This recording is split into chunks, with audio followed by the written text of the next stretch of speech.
I'm standing right now where there's over 2,000 dead people buried. You would think it's just a cemetery, but it's not. It's a dog park that was a cemetery. I'm going to explain. Let's roll that intro.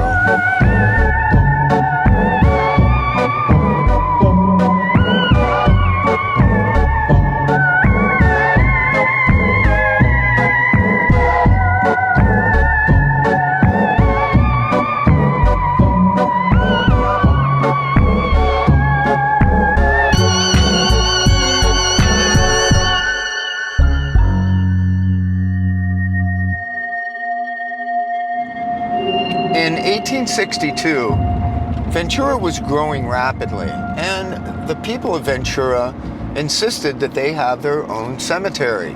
And so they partnered with the city to bring that to fruition. They finally got the cemetery, and it was maintained by St. Mary's Catholic Church. That area contained a huge section of Catholic burials. There were also areas for Protestants, there was areas for Jewish people, and there was also areas for Indian people, Chinese, and other races, as they put it. But by 1944, the cemetery was completely full. So it just was a matter of maintaining it, really. Well, in 1949, they erected a 10-foot fence because people were vandalizing it. Yep, all the way in 1949, people were vandalizing that. It was starting to become a little dilapidated. And a few years later, California, the state of California, said that there would have to be an endowment in case that it is completely abandoned, there would be some way to maintain. But the idea of turning it into a park already started to take root, that whole concept. So in 1963, they started to go through the process, the city, to turn it into a dog park or just a memorial park. They thought that they would maybe send out letters to as many of the people that were related to people that were buried at the cemetery as they could find. Well, they sent out 200 letters. There were 2,000 people buried there, and they got about 100 letters back. And oddly enough, those 100 letters, those people were in favor of it becoming a park. Now, I'm going to smash cut right now to the current time.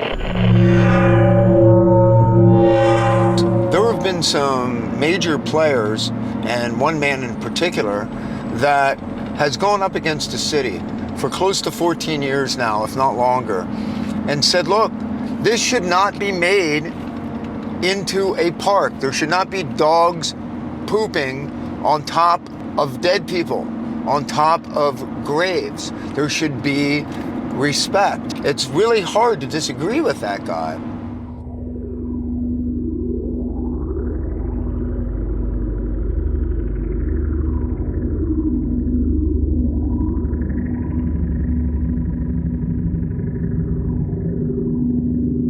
There's been a lot of controversy surrounding what we should do with graves and dead people. I mean, there's this idea that, like, okay, you know, you put dead people, if they're 4,000 years old, you put them in the Museum of Natural History. But if they're 40 years old, then you can't touch the grave. Now, I understand that argument, but I think that's a weak argument, because if you're talking about primal man, let's say, there's some things that are absolutely historical in nature that lends itself to science. Okay. They started to tear it apart and remove all the headstones. There was an archaeologist named James Dietz who went and he photographed as many of the headstones as he possibly could to try to, you know, just archive it. By 1965, it had become a park. Some of the mausoleums were torn down and those bodies were buried there. and then it was planed over and made into a park.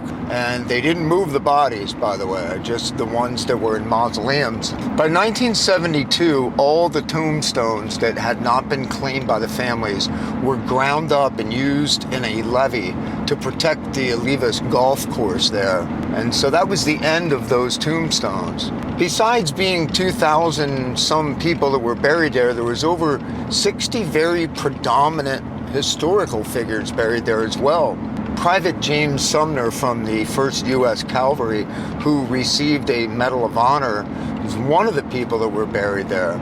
James Sumner, Medal of Honor, U.S. Cavalry, Indian Wars from 1840 to 1912. But there was a whole host of Indians that were buried there. If you know anything about Indians, I don't think they take too kindly to having their graves desecrated.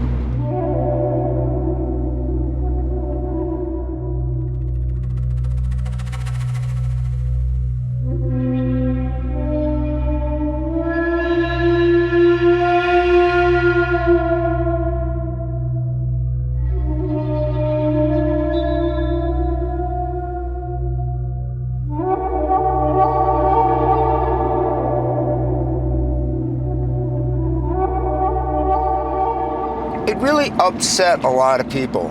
There were hundreds and hundreds of families that still had never been contacted. Some of them may not have had any next of kin left, but a lot of them probably did and moved away, or their records were not obtainable at the time. The whole thing just became basically a dog park.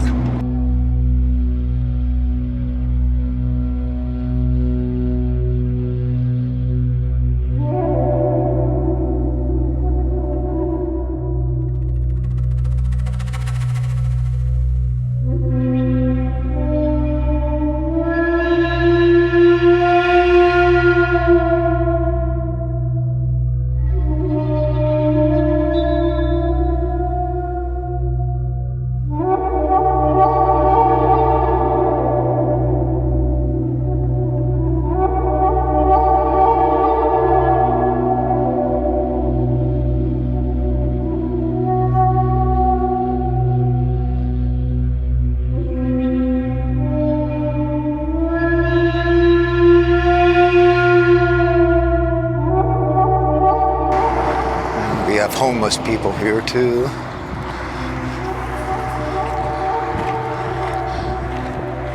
Some people see them as dead.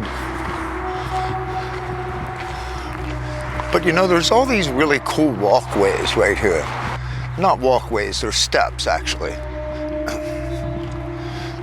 Here's another memorial over here. Let's take a look at what this one says.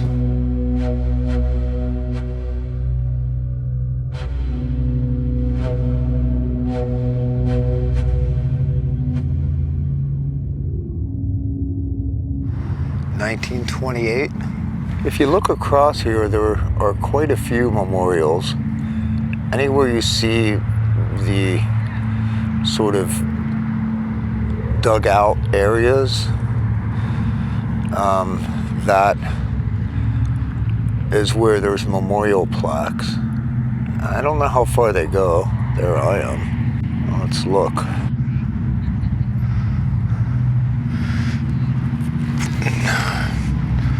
1938. These are all memorials right here. Tons of them. Ramona died in 1910, was born in 1851.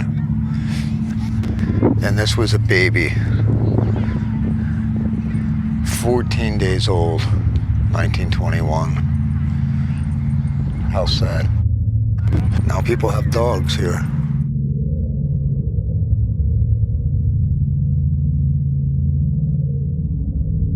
That's what they do. They let their dogs run here. I'm gonna see if there's any more memorials over here. You know, the thing that's crazy is you cannot... Well, here's another memorial, by the way. This is Juan Jose Venezuela, born in 1833 and died in 1894. Never even made it into the next century.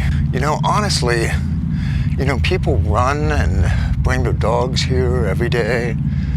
I see people on towels, blankets, having picnics. I don't know. I just feel like it's wrong. I just can't feel good about it. There's some more memorials. We're gonna go look at those. No, there's just some dugout areas and some memorials.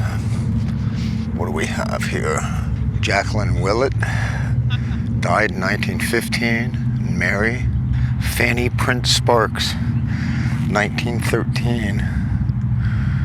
Died in 1913. Elvira Fisher. This one doesn't even have a birth date.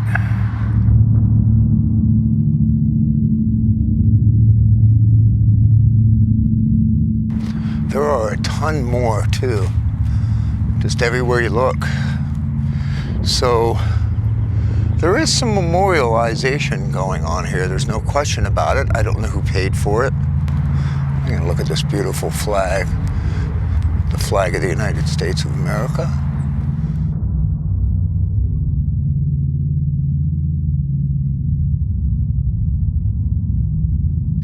The backstory to this is just so crazy. Just can't believe it. Wow, I'm walking over dead people. Dogs are crapping over dead people.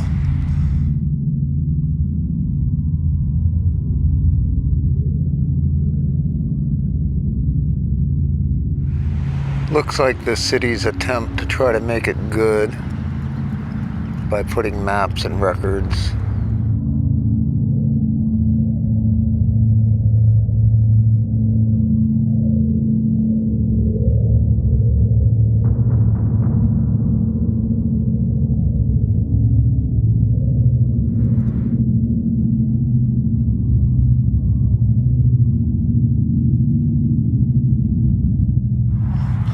Got the whole Hobson family here. Looks like the last one died in 1863, maybe? The child was the last one to die in 1890.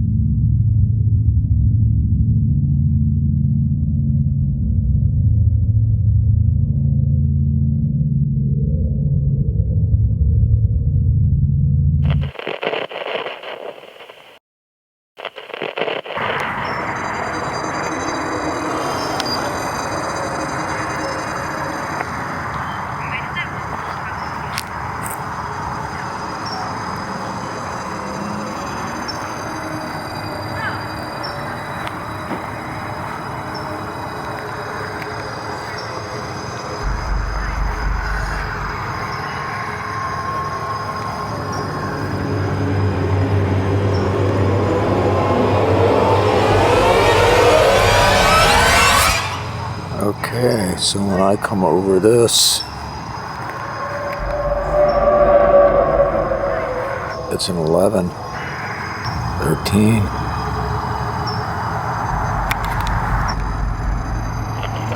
Make sure to subscribe, hit the like button if you like this video, and definitely turn on your...